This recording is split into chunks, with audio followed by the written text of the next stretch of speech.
time to get to know the crew. Commander, something you need? How's the Normandy performing? Is she everything they said she'd be? She's the best ship in the fleet. If you've got a pilot who knows how to handle her. Balance isn't what you'd expect. Takes a while to get used to that oversized drive core we got stuffed in the back, and her power can sneak up on you if you're not careful. The Normandy's probably too much ship for your average Alliance pilot, Commander. Lucky for you, I'm anything but average. I like to know my crew. Mind if I ask you a few questions? I can see where this is going. You did a background check on me, didn't you?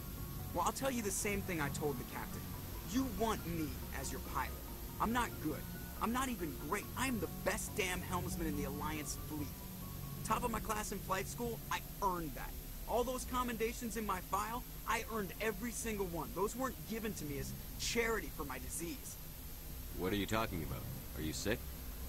You mean you didn't know? Oh, crap.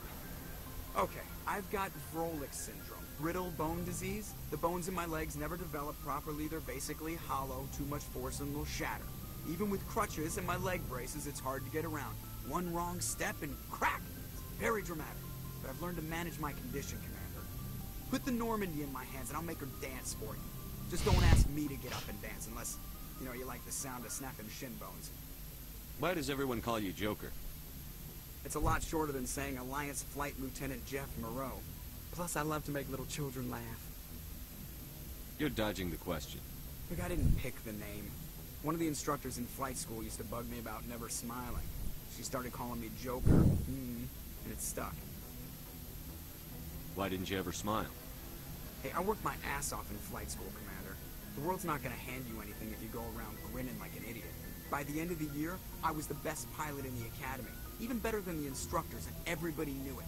They'd all got their asses kicked by the sickly kid with the creaky little legs.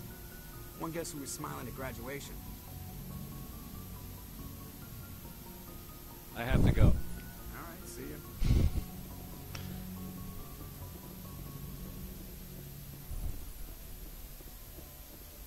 We can talk to Presley.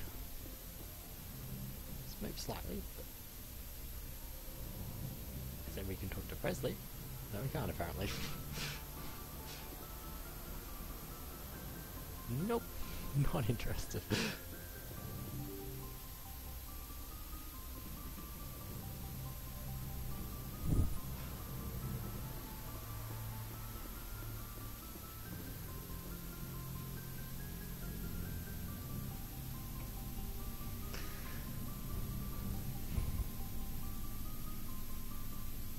Anything you need, Commander?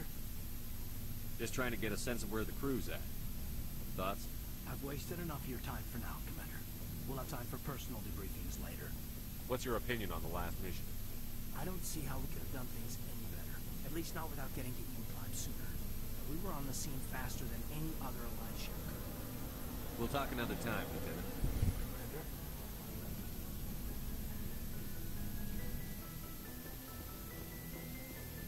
And here's Dr. Chakos. Yes, Commander? Is there something you need? How well do you know the Lieutenant? I'd never worked with him before this mission. But he has an impressive service record. Over a dozen special commendations. Tends to keep to himself, though. Maybe because of the headaches. It's not easy being an L2. What does that have to do with it? Well, most biotics now use the L3 implants. Lieutenant Alenko was wired with the old L2 configuration. Sometimes there are complications. What kind of complications? Severe mental disabilities, insanity, crippling physical pain. There's a long list of horrific side effects. Hayden's lucky. He just gets migraines. How did you end up serving on an Alliance ship? I enlisted right out of med school. Earth always seemed boring to me. Too safe, too secure. I figured the colonies were teeming with exotic adventure. I wanted to travel the stars, tending the wounds of tough soldiers with piercing eyes and sensitive souls. Turns out military life isn't quite as romantic as I'd imagined. But humanity needs the Alliance if we want to keep expanding through the Traverse. And the Alliance always needs good doctors. So I stayed on to do my part. Ever think you made the wrong choice? Sometimes I think about opening a private practice back on Earth. Or maybe taking a position at one of the new med centers out in the colonies. But there's something special about working on soldiers. If I left the Alliance now, I'd feel like I was abandoning them. Oh, fair enough. Goodbye, Commander.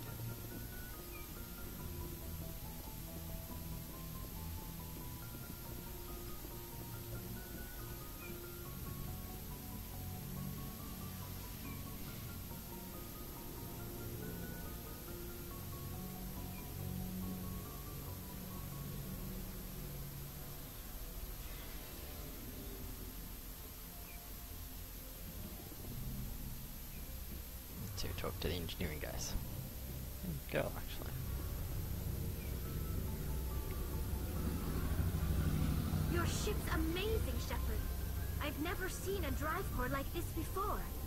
I can't believe you were able to fit it into a ship this small. I'm starting to understand why you humans have been so successful. I had no idea Alliance vessels were so advanced. The Normandy's a prototype. Cutting-edge technology. A month ago, I was patching a makeshift fuel line into a converted tug ship in the flotilla. Now, I'm sitting on board one of the most advanced vessels in Citadel space. I have to thank you again for bringing me along. Traveling on a vessel like this is a dream come true for me. I had no idea you found ship technology so interesting. It comes with being a Quarian. The migrant fleet is the key to the survival of my people. Ships are our most valuable resource. But we don't have anything like this. We make do with cast-offs and second-hand equipment. We just try to keep them running for as long as we can. Some of the fleet's larger vessels date all the way back to our original flight from the get. I can't believe your fleet's still using ships that are 3 centuries old. They're constantly being repaired, modified, and refitted. They aren't pretty, but they work. Mostly. We've tried to make ourselves as independent as possible on the flotilla, grow our own food, mine, and process our own fuel. But some things we just can't make on our own. A patch to maintain the hull integrity requires raw materials we just don't have. That's why our pilgrimages are so important. Tell me about your people. Our lives aren't easy. Resources are scarce, and we are constantly on the move. Everything we do must in some way contribute to the continuation of the migrant fleet. There are 17 million Quarians in the flotilla, and each of us relies on the others for survival. The bonds among my people are strong. Unfortunately, we have had to surrender many of the freedoms and civil liberties other species take for granted. What kind of freedoms? Well, it's illegal for parents to have more than one child. If our population grows too much, it would strain our resources to their breaking point. Of course, we also can't allow our numbers to become too few. If our population is in decline, the rule against single births is temporarily repealed. In extreme cases of population decline, incentives are even offered to encourage multiple births. Though the Conclave hasn't had to take such measures in nearly a century. That's your government. The Conclave is our civilian branch of government. Each ship can elect a representative to serve on the Conclave and make decisions that affect the fleet as a whole. On matters that affect an individual ship, however, the captain has the final say. It's a tradition that dates back to the early days, when the fleet was governed by martial law. Fortunately, most captains nowadays are smart enough to have an elected council from their crew to give them advice and guidance. So the ultimate power rests with elected officials. In practice, the Conclave and the respective council for each ship tend to set the rules that govern our daily lives. But in theory, we are still under military jurisdiction. The 5 top-ranking military officials in the fleet serve on the Admiralty Board. These 5 have the power to overrule any decision by the Conclave in case of emergency. To do so requires unanimous agreement among the Admiralty, and they can only do this once. After that, the entire board must resign their posts. It's a safeguard that served us well. In nearly 3 centuries, the Admiralty Board has only overruled the Conclave 4 times. I want to know more about the Geth. I doubt I can tell you anything you don't already know. It's been almost 3 centuries since they drove my people into exile. All I know is the story of their origins. what they were when we created them, and how they turned on us. Interesting. The Geth were originally created to serve as an automated manual labor force. Initially, their intelligence was as limited as any VI. Over time, we made small modifications to their programming to allow them to perform more varied and complex tasks, bringing them closer and closer to true AI status. How come the Council didn't step in and stop you? This wasn't true AI research. We may have been skirting the bounds of the law, but we never did anything that was actually illegal. The changes were so insignificant, so gradual, that we were able to control them. Or so we thought. But one thing we underestimated was the power of the neural network. A million Geth thinking simultaneously created an inherently unstable matrix. What made them rebel? As we built more and more Geth, their effective intelligence became more sophisticated, more abstract. One day, a Geth began to ask its Quarian overseer questions about the nature of its existence. Am I alive? Why am I here? What is my purpose? As you can imagine, this caused a near panic among my people. I don't see what's so bad about those questions. The Geth were created to engage in mundane, repetitive, or dangerous manual labor. That's fine for machines, but it won't satisfy a sentient being for long. The Geth were showing signs of rudimentary self-awareness and independent thought. If the Geth were intelligent, then we were essentially using them as slaves. It was inevitable the newly sentient Geth would rebel against their situation. We knew they would rise up against us, so we acted first. A general order went out across all Quarian-controlled systems to permanently deactivate all Geth. The Geth responded to this order violently.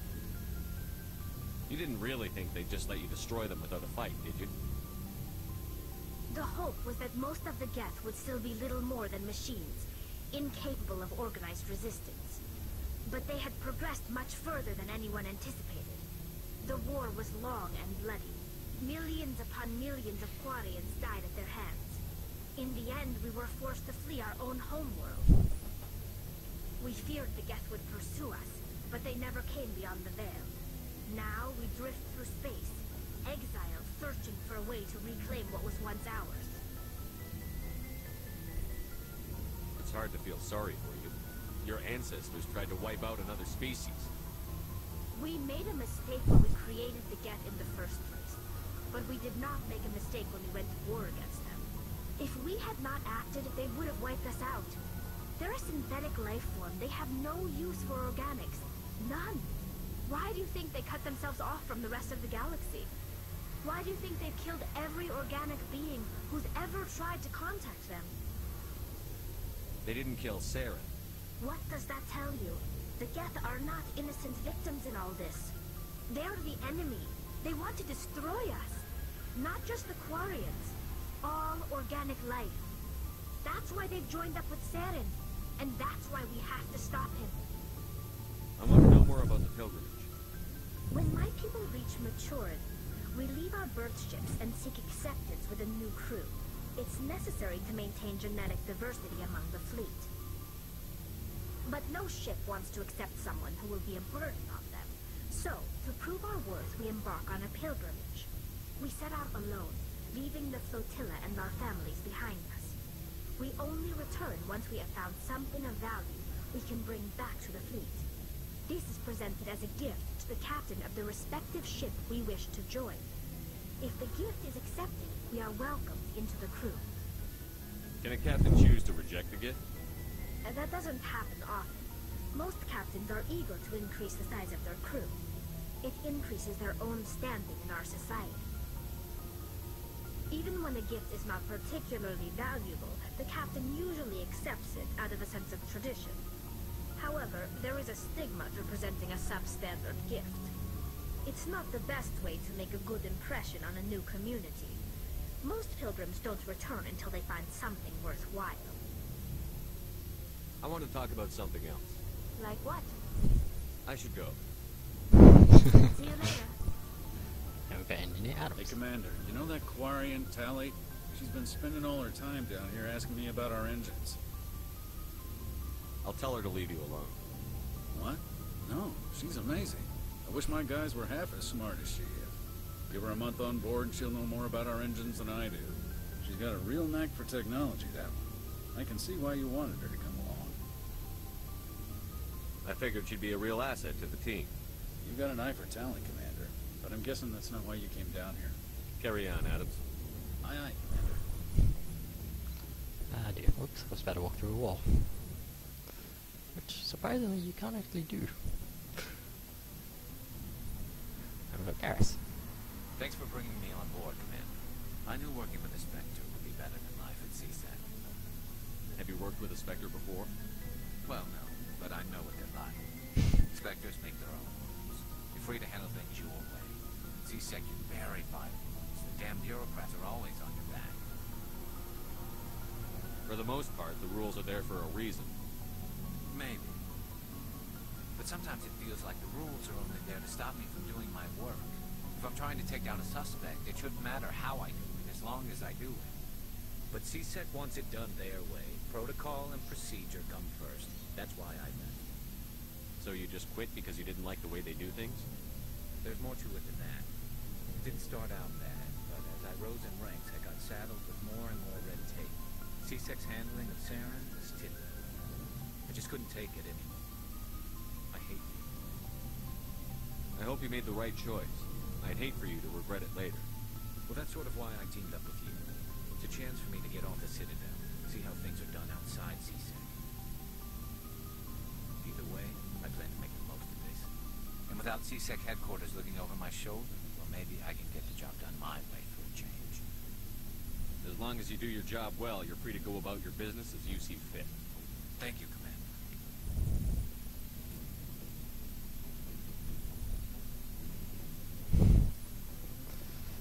Ashley? Commander? Dismissed, Chief. Sir. Nice ship you got, Shepard. What can I do for you? What's your story, Rex? There's no story. Go ask the Quarian if you want stories. You Krogan live for centuries. Don't tell me you haven't had a few interesting adventures. Well, there was this one time the Turians almost wiped out our entire race. That was fun. I heard about that. You know, they almost did the same to us. It's not the same.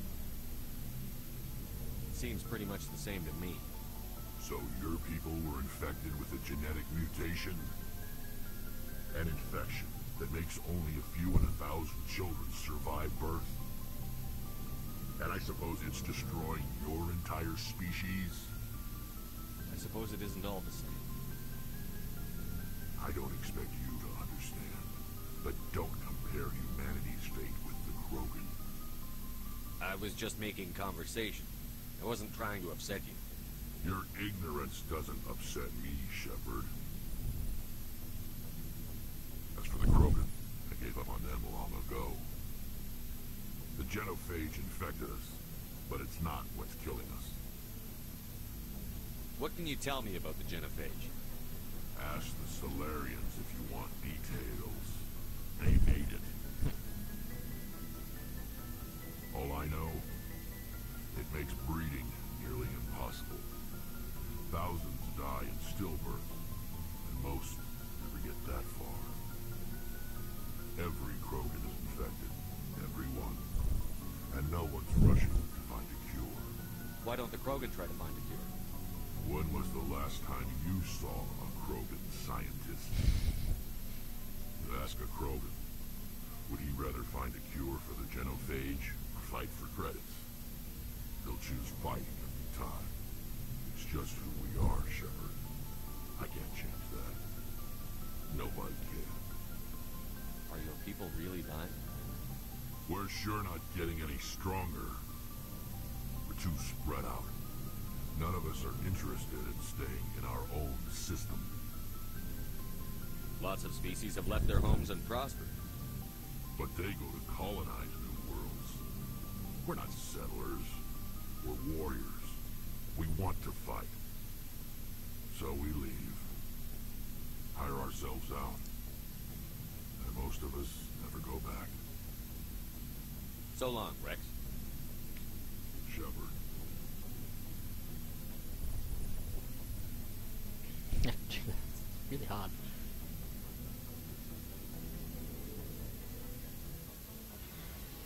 Alright.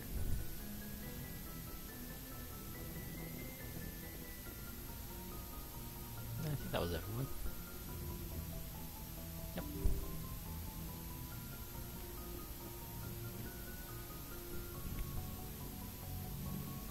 Alright. Well, that's a good place to save.